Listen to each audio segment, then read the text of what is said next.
Yan na, at medyo kailangan natin lang ng takpan para mas lalong maluto yung pechay. Konti lang, mga ano lang, mga 3 minutes lang. Okay? Para lumambot yung pechay.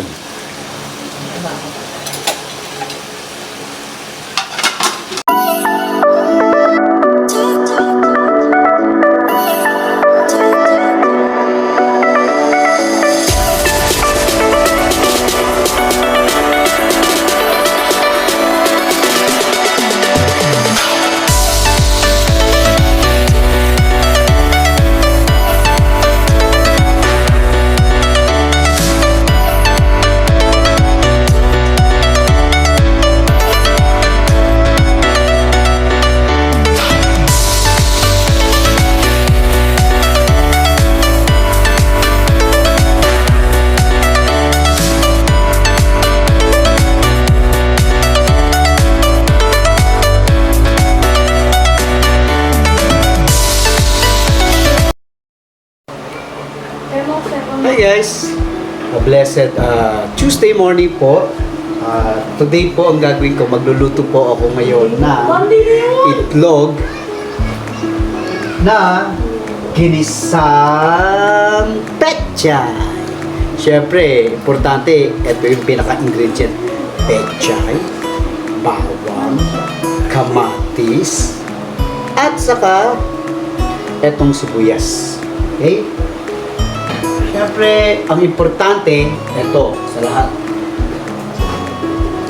Lalagyan ko siya ng 3 itlog. At ito na yung pananghalian namin. Ngayong Tuesday na to, itong tanghalian. Okay? At abangan nyo ako. Okay? Ay, Monday nga pala ngayon, di pala Tuesday. Mali.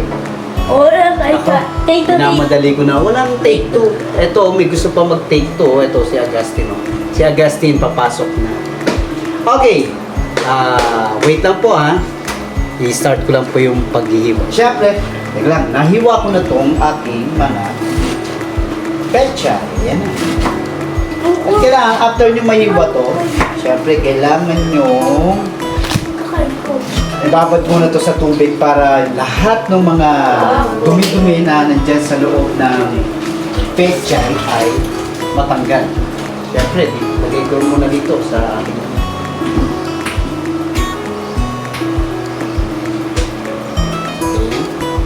siyempre, kailangan ibabad muna sa tubig. Na, actually, itong aking kusina ay wala pang kaporma-porma, walang cabinet, wala pang mga cabinets dito, kisame, kaya ganito pala yung tsura namin. Darating ang araw. Okay? By the way, nakabili na nga pala ako ng gas stove. Okay, ito na yung gas stove na nabili ko. Single burner. Kasi wala pa po akong pambili. Kaya ito lang muna ang binili ko para may mapaglutuan muna ako. Okay? O, ganun din. Pero mas safe na to kasi stainless na to. Stainless na. Diba? Kaya kailangan syempre, hanggat hindi pa nakakahuluwag, kung ano lang ang kaya ko, yun lang. Hiwain ko na itong aking mga ingredients. Kamatis. Okay? Hiwain para mas nakikita ba? Hindi. Dito. Nakikita rito. Ito na lang. Kamatis muna. Alright. Ito na po ang aking trabaho ngayong araw-araw. Kapag papasok na po ang mga bata sa umaga, yan. Kasi ng umaga, luto, afternoon maglilinis, magdidilig. At ito na, magre-ready para sa pananghalian ulit at sa pagpasok at paghatid kay Agustin.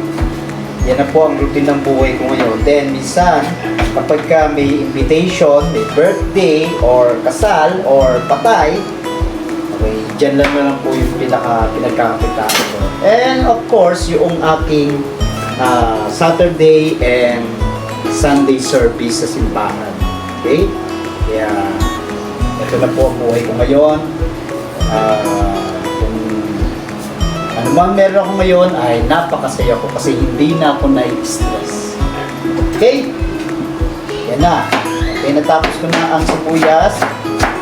Yan. At ang bawang.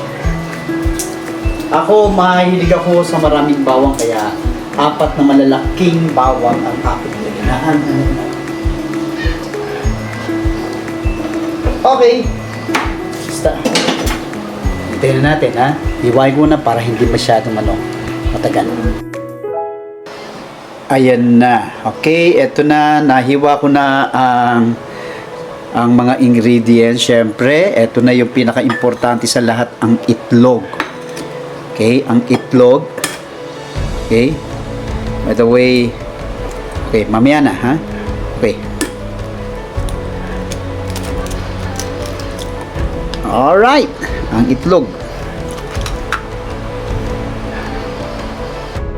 Okay guys, ako konti lang ako maglagay ng asin. Ito lang, basta may konti lang, yan na. Okay, after nan, etong magic sarap. Okay, magic sarap, baka naman. Pero, konti lang po ito ang nilalagay ko rito. Okay, kumbaga bawas na po ito eh. Bawas na po ito. Bawas na, yan, bawas na. Konti lang ako maglagay nito. Kasi, may konting lasa lang. At least okay na yun. Right? Eto na. Siyempre, haluin ko muna ang yan.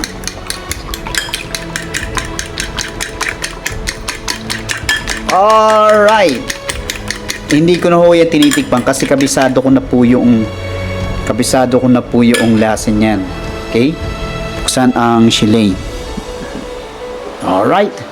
At eto na po ang aking bagong lutuan. Yan! Siyempre, painitan muna natin ng konti ang kawali. Okay?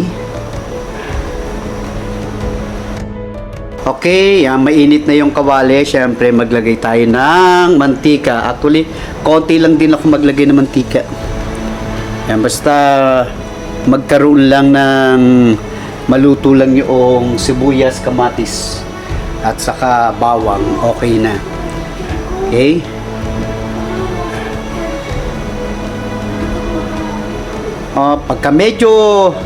Kapag medyo umuusok-usok na, ibig sabihin pwede nang ilagay ang bawang. Okay? Ang bawang. Ito na po ang bawang. Okay, ang bawang, o na!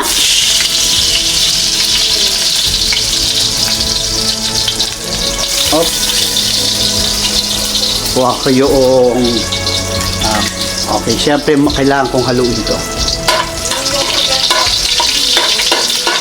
Alright, yan, medyo na yung okay, susunod natin ang sibuyas. Sibuyas, medyo malakas ang apoy, bawasan ko lang ng konti. Malakas ang apoy. Alright, yan, ganyan lang po. And the last, syempre, ang ating pampaasim ng konti, ang ating kamatis. Haha. Kamatis. Alright, ayan na. Ayan, na.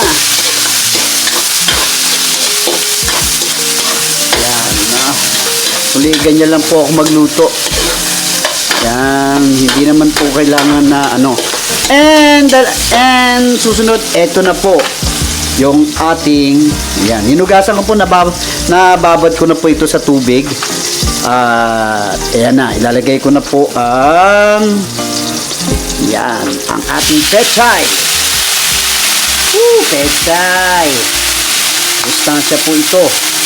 Biro nyo, dati ang pechay ay 5 piso lang ang isang tali. Ngayon, ang isang tali ay kinikilo na. Ha? Yung tatlong na yan, nagkakahalaga na po yan ng 45 pesos. Yan. At syempre, kailangan palambutin natin yan ng palambutin. Okay. Yan. Yan na, at medyo kailangan natin lang ng takpan para mas lalong maluto yung pechay. Konti lang, mga ano lang, mga 3 minutes lang.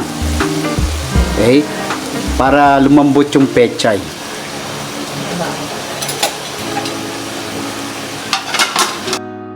Ayan, at naghihintay na lang ako ng oras para lumambot yung aking niluluto. Lutong ginisang pechay na may itlog. Hinihintay ko na lang po yung oras para ihatid si Agustin. Ito po si Agustin, no? Yan. Ay, madilim sa bahay. Ayan, si Agustin, no? Nagagawa ko intro. Nagagawa ka ng intro. Yan. By the way, ito na po yung itsura ng bahay namin. Yan. Naka-tiles na po. And yan po yung aking mini recording studio. Okay? Yan po ang aking... Doon ako nag-gaming. Nag-gameplay. Yan. At malapit na mag 3 minutes. Uy, si Mrs. pala yun. Malapit nang mag 3 minutes. At bubuksan ko na yung... Ay, yung CR. Patayin ko. Tala ko lang yung CR. Alright. Yan na, bubuksan ko na yung ayan, kumukulo na. Baka maubusan na ng ano. Yan na. Munti ka nang maubos ang tubig. Yan, medyo malambot-lambot na yung okay, medyo malambot na. Now, eto na yung pinaka-last, siyempre, ang itlog.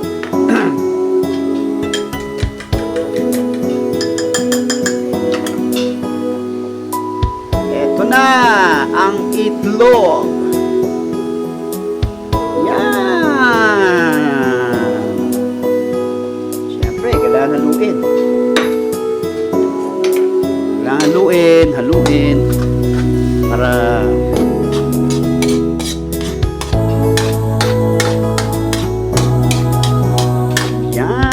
masustansya po ito kasi may gulay na, may kamatis, at the same time ito na po yung tanghalian namin ngayon.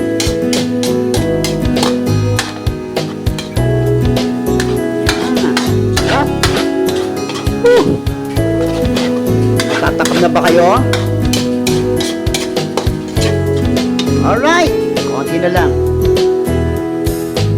Ayan, luto na. Okay.